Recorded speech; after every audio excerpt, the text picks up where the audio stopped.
নতুন করে কোনো হামলা চালানো হলে মার্কিন যুক্তরাষ্ট্রকে আরও বড় সারপ্রাইজ দেওয়ার হুঁশিয়ারি দিয়েছেন ইরান। দেশটির পররাষ্ট্রমন্ত্রী আব্বাস আরাকচি ওয়াশিংটনকে সতর্ক করে বলেছেন, দুই দেশের মধ্যে পুনরায় সংঘাত শুরু হলে আরও বেশি মার্কিন যুদ্ধবিমান ধ্বংস করতে তেহরান এখন পুরোপুরি প্রস্তুত। কাতার ভিত্তিক সংবাদ মাধ্যম আল জাজিরার খবরে বলা হয়, সামাজিক যোগাযোগ মাধ্যমে দেয়া এক বিবৃতিতে আরাকচি মার্কিন অত্যাধুনিক যুদ্ধবিমান ভূপাতিত করার প্রসঙ্গ টেনে বলেন, আমাদের শক্তিশালী সশস্ত্র বাহিনী যে যুক্তরাষ্ট্রের বহুল প্রশংসিত F-35 যুদ্ধবিমান প্রথম ভূপাতিত করার গৌরব অর্জন করেছে তা এখনও প্রমাণিত।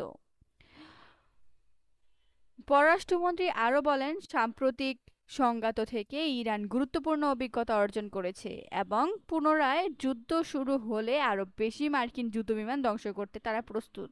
এবার মার্কিনদের জন্য আরও অনেক বড় সারপ্রাইজ অপেক্ষা করছে। নিজের বক্তব্যের পক্ষে তিনি মার্কিন কংগ্রেসের গবেষণা সংস্থা কংগ্রেশনাল রিসার্চ সার্ভিস এর একটি সাম্প্রতিক প্রতিবেদনের উল্লেখ করেন।